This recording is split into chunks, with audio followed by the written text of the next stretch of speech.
Alright, so before I show you the target, and everyone forever who watches this video thinks that neck sizing is better than full-length sizing, I want you to know that...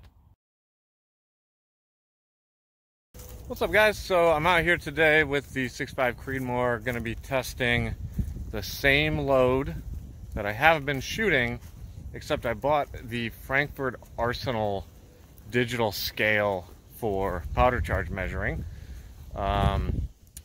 And that's a big deal because it measures in 0.1 grain increments, where my other cheap scale was 0.2 grain increments. And I'm wondering how much more accurate that is. So I'm going to run some full-length sized cases downrange and try that against the neck sizing that I've been doing. So I'm going to get some speeds on the chrono as well as some group sizes to test a couple different things that I'm working on right now. And I'll bring you along for the ride. Here we go. First target set up down here. I'm going to shoot a group at 100 and see how the new scale impacts grouping. I'm wondering if the more accurate powder charge, well, maybe the more accurate powder charge will cause a tighter group. So we're going to shoot same load as always with the new powder scale and see if that group performs any differently than what has been happening. So let's shoot the group and see how it goes. And compare it.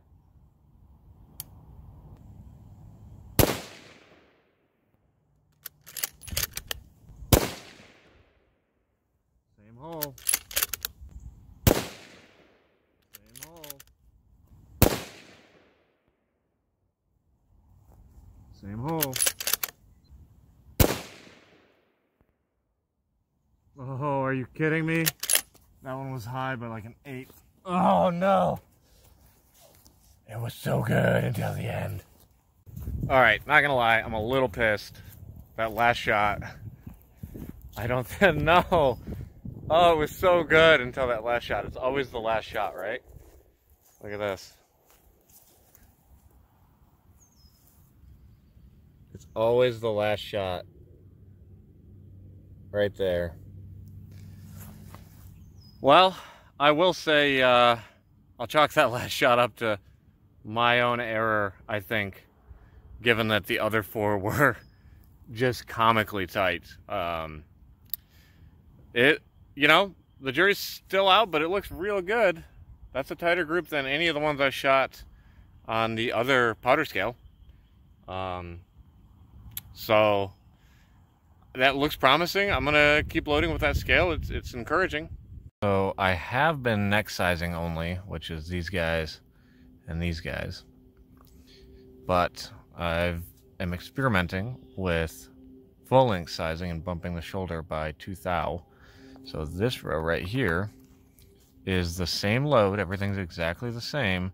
But instead of neck size only, this row has the shoulder bumped 2 thousandths and has been full-length sized. So we're going to run that group now and see what kind of crazy stuff it does.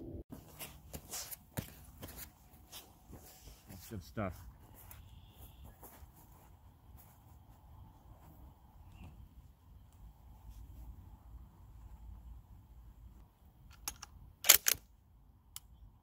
Sure loads easier.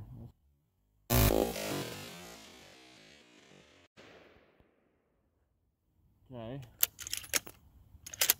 Definitely.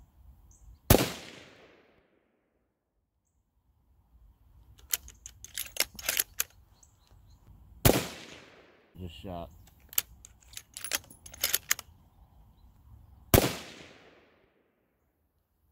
Wow, this group opened up like crazy. Holy moly. Wow. Okay. I mean, there's no doubt. I'm no world record holder. I'm not the best shooter ever. But you just saw the group that I put up. I bug-holed 4 of them. And probably pulled the last one, whatever. Crazy tight group. For me, that was great. Let's go down there and look at this one, because this one looks like it opened up like crazy.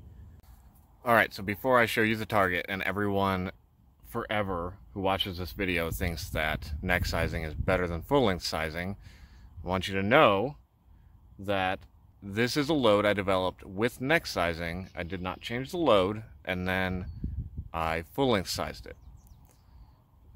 What exactly that means, I don't know, but just remember this load was developed with neck sizing, then I full length sized it, and it changed.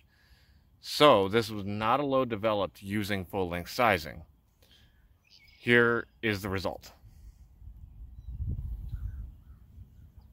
I would say that is clearly not as good as the exact same load neck sized only. So the conclusion that I can draw is not that neck size or full length size one is better than the other. That's not what I'm saying here. Instead, what I'm saying is that with this load, neck size only, is way better. Here are the exact same loads. Nothing about the load changed except this one was neck sized only, and that's the way that the load was developed. That one used the same load, but it was full length size with a 2000 shoulder bump. Everything about the load was exactly the same. All right, guys, so here's the test I've been most excited about. Whoops, upside down. I've got my 5-shot group data from the old scale in here still. It was an average of 2538 feet per second. I'm gonna erase that data, and we're gonna get the same data from the new group of 5 using the new scale that measures in 1/10 of a grain instead of 2/10 of a grain. Low SD.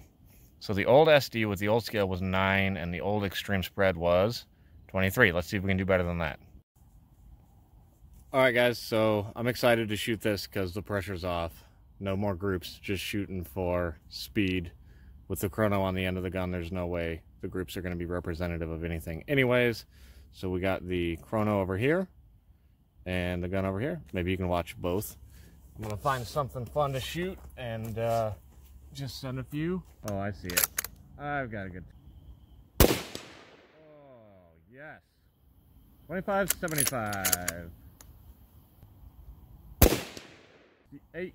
Shot number 2.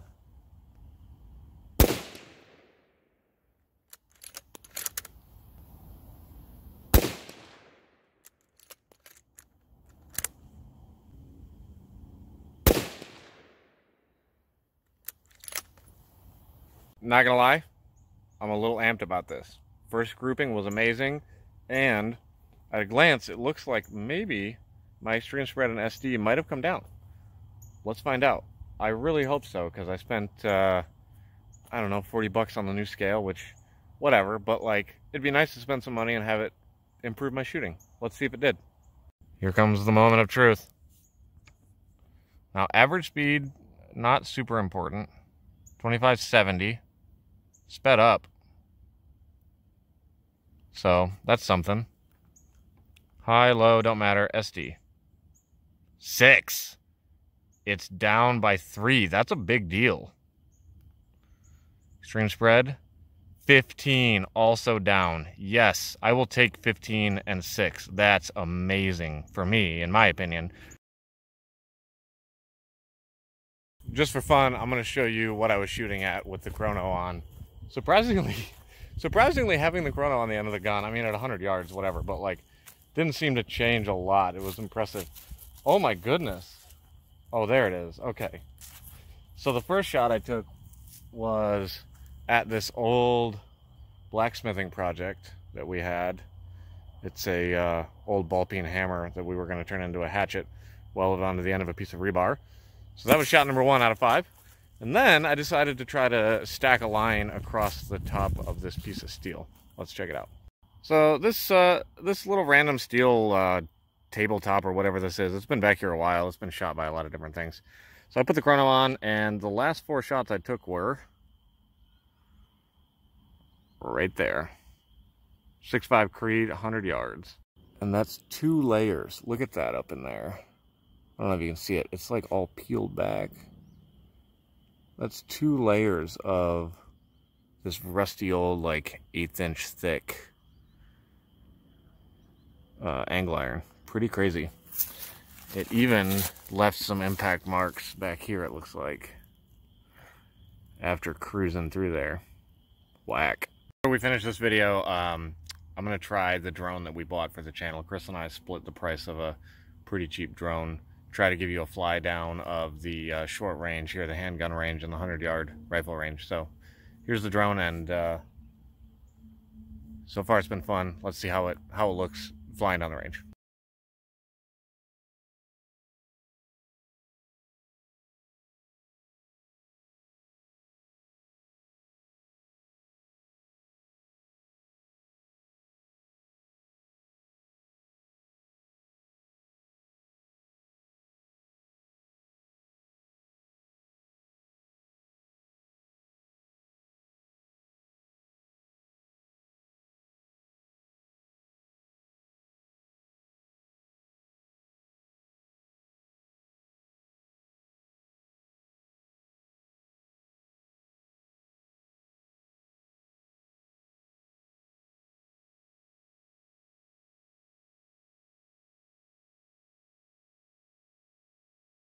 Alright, I should probably say my drone piloting skills need some work. The drone didn't want to fly that great. For some reason, it like zoomed backwards every once in a while. I swear it wasn't me. Anyways, hopefully I got something cool there, and we'll see you next time.